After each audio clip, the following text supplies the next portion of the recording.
Bismillahirrahmanirrahim. Assalamualaikum warahmatullahi wabarakatuh. Para mahasiswa sekalian, dalam kesempatan kali ini kita akan belajar tentang clinical process. Bagaimana sebuah proses klinis, bagaimana mengsintesa sebuah permasalahan di bidang klinis, ya, bagaimana melakukan sebuah langkah-langkah untuk menentukan diagnosis dan terapi kepada pasien. Di suatu saat kita mengetahui apa itu yang dimaksud dengan proses klinis. Nah, untuk mengetahui lebih dalam tentang definisi dari proses klinis, patut kiranya kita mengetahui sebuah cerita ilustrasi berikut.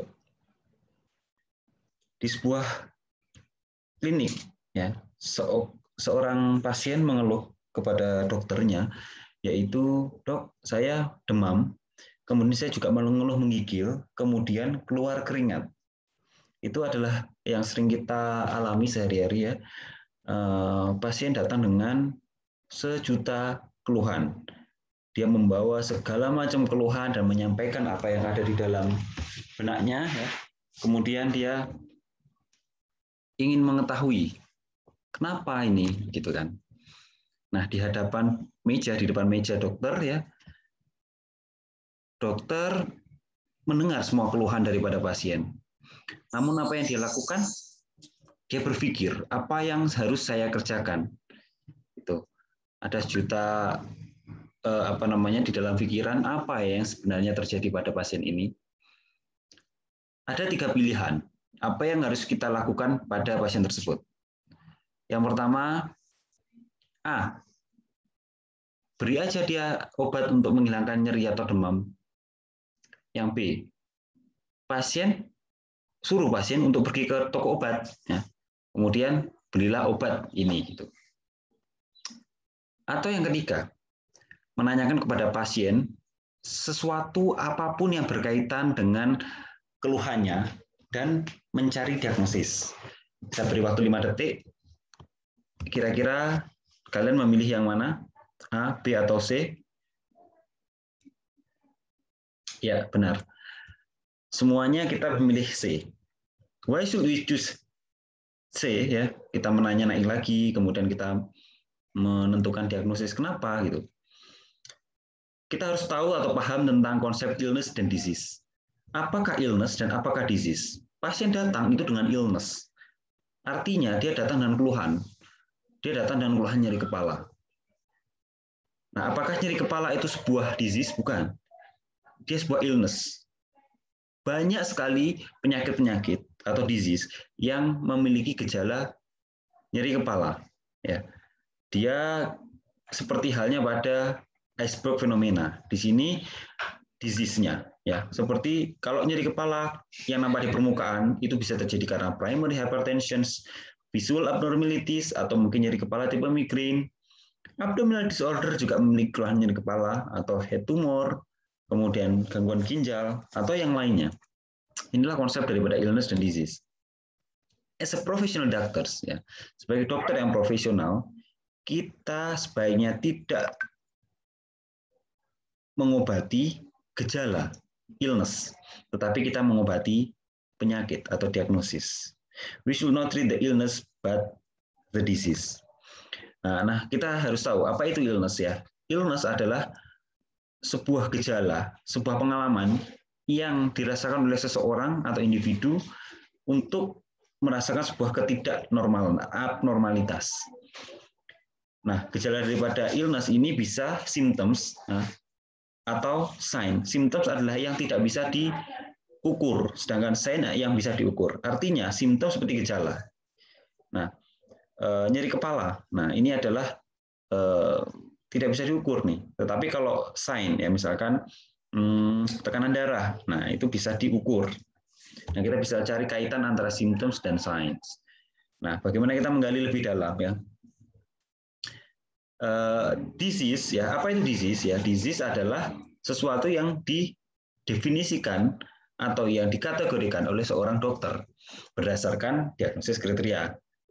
Nah, diagnosis kriteria ini suatu saat akan berubah dan akan bertambah dan berkembang berdasarkan fakta-fakta yang baru, pengalaman atau pengetahuan tentang patogenesis, dan juga adanya terapi yang MH yang sedang dijalankan. Nah, sebagai contoh, ini adalah tentang hipertensi. Pada tahun 1997, hipertensi diklasifikasikan menjadi 3 stage. Ya. Kemudian pada tahun GNC yang ke-6 tadi ya, yang ke-7 tahun 2003, klasifikasinya berubah menjadi normal, pre-hypertension, hypertension stage 1, stage 2, dan sebagainya. Ya, jadi kalau di sini mungkin secara klasifikasi diagnosis bisa berubah, tetapi tekanan darah juga mungkin akan berubah berdasarkan ilmu pengetahuan baru, berdasarkan terapi yang baru ya, semua akan berubah pada waktunya. Nah, di sini adalah kemampuan dari seorang dokter untuk mendiagnosis berdasarkan kriteria diagnosis, berdasarkan klasifikasi diagnosis.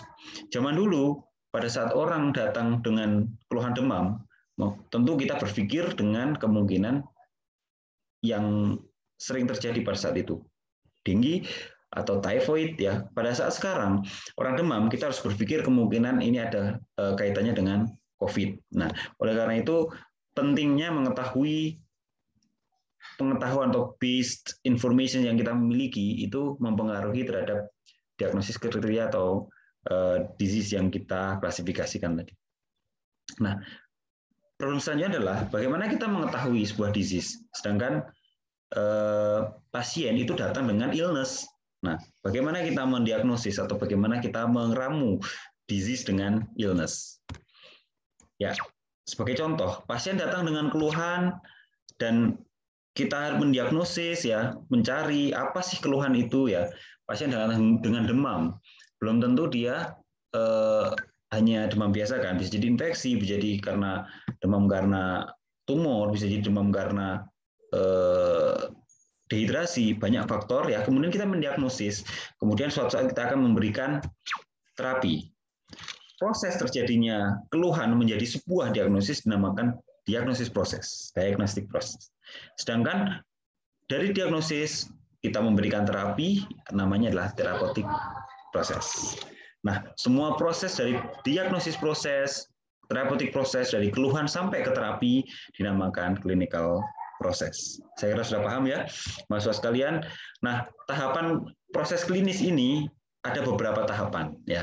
Yang pertama adalah anamnesis. Yang kedua adalah pemeriksaan fisik dan pemeriksaan tambahan untuk mencari tambahan informasi dengan prasyarat. Nah, ada syaratnya. Yang pertama adalah pengetahuan klinis dasar. Nah, kemudian hubungan dokter ya berupa komunikasi yang efektif, cara etik berkomunikasi, dan juga informed consent dan juga rekam medis. Tahap pertama kita sebut dengan diagnostic proses, yaitu kita mengumpulkan sebanyak-banyaknya data untuk memberikan diagnosis. Nah, yang kedua adalah proses diagnosis sendiri yang berupa analisis data dan informasi sintesa menuju diagnosis yang relevan. Di antara semua data yang kita kumpulkan, kita tata satu persatu, kita proses di otak, kita tentukan diagnosis dan juga memperkirakan prognosisnya. Nah, apa yang diperlukan ya prasyaratnya, yaitu sign and symptom, gejala dan tanda. Yang kedua adalah sensitivitas dan spesifisitas suatu pemeriksaan, suatu diagnosis, dan dedukto, hipotetiko, dan verifikatif. Artinya, dalam sebuah data yang kita miliki, kita menentukan hipotesis, dan kita memverifikasi data-data tersebut.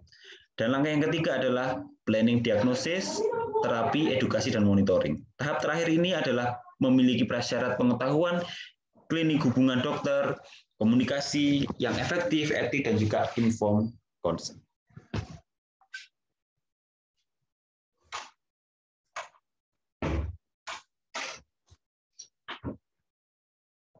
Tahap-tahap proses klinik adalah, kita lihat, data dasar dari anamnesis, pemeriksaan AX-nya adalah anamnesis, PX adalah pemeriksaan fisik ya, laboratorium dan pemeriksaan tambahan yang diperlukan.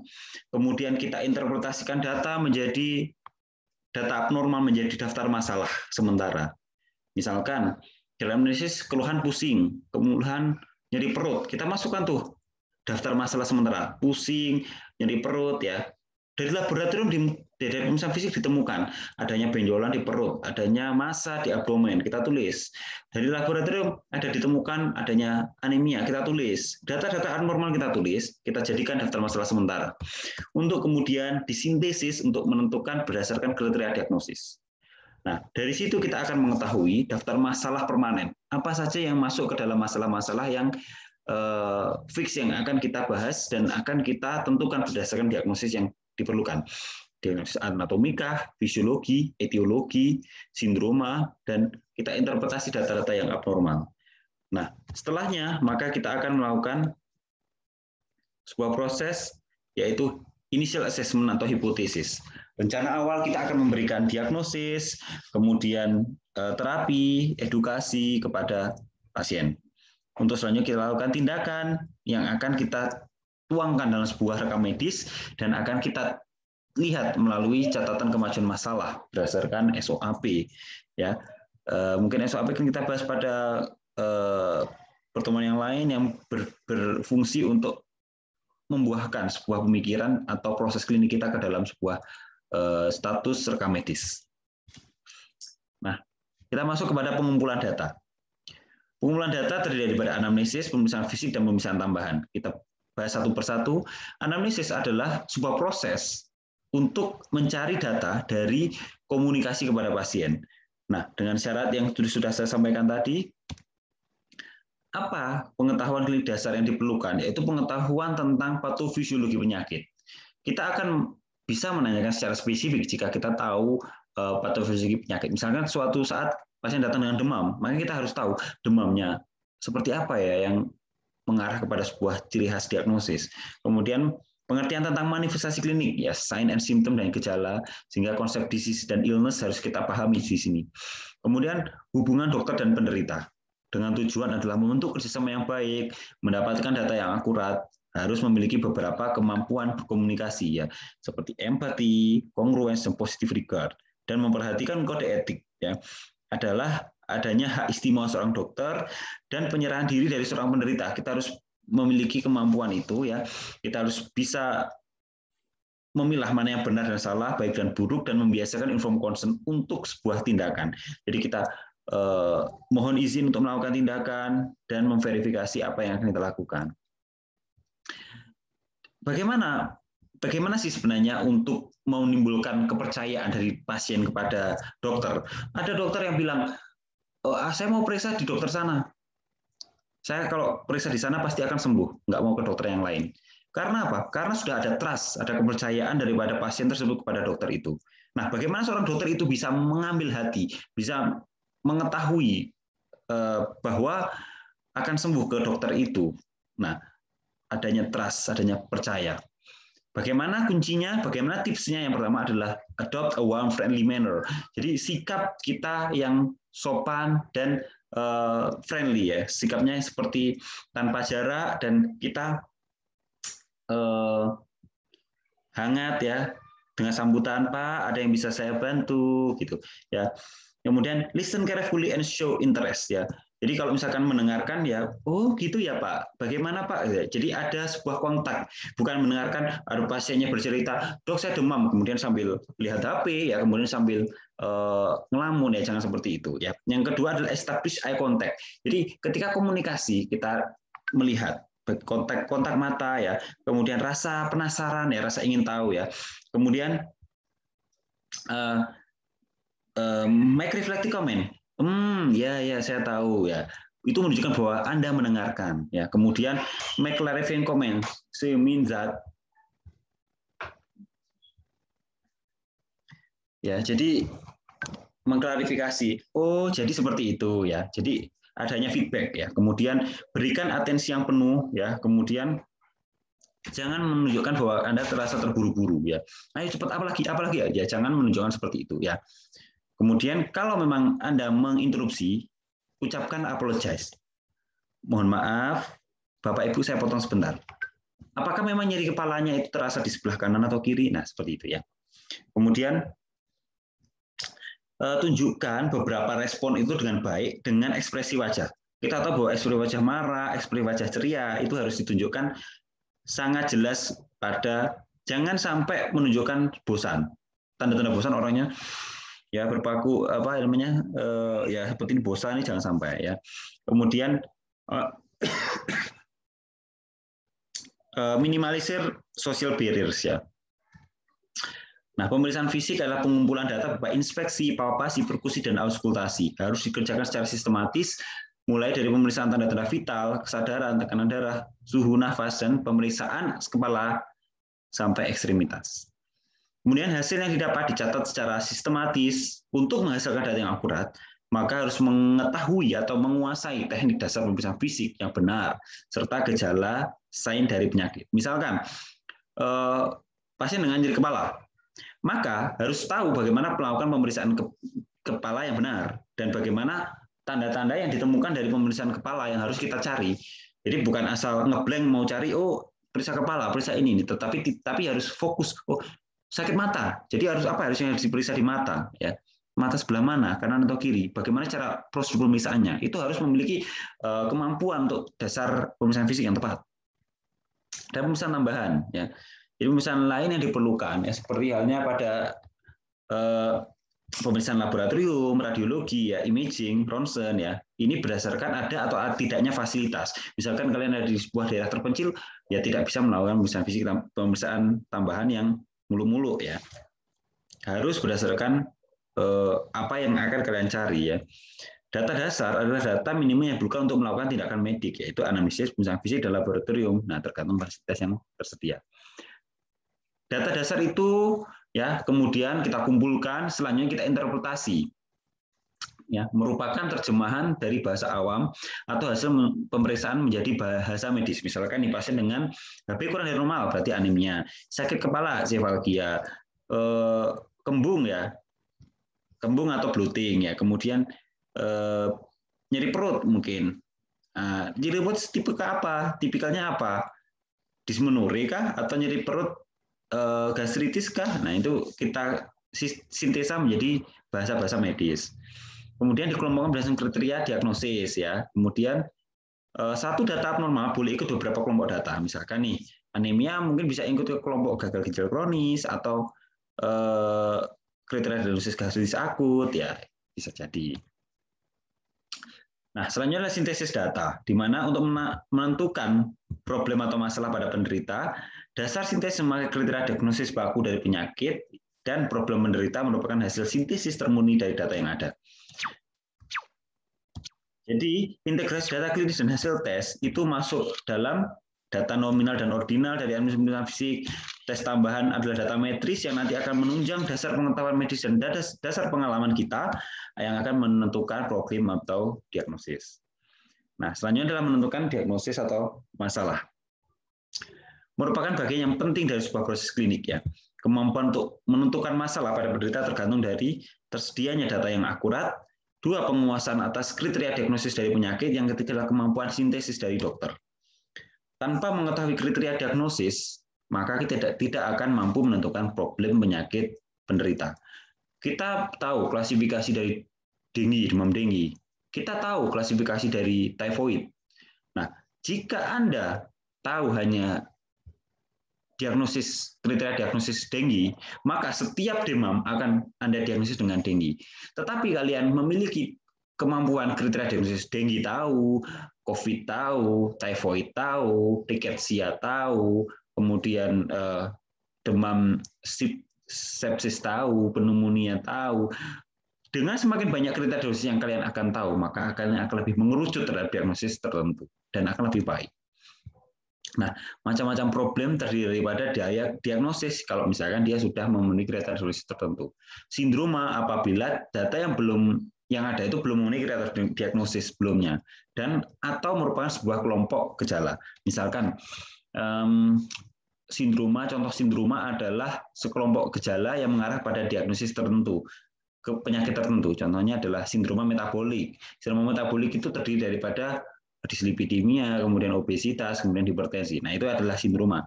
Nah, tanda fisik atau gejala bisa juga sign and symptom masuk kepada problem. Ya, apabila data yang ada hanya tanda-tanda atau gejala saja yang mungkin belum memenuhi kriteria diagnosis tertentu. Kemudian terapeutik proses dimulai setelah penentuan masalah ya.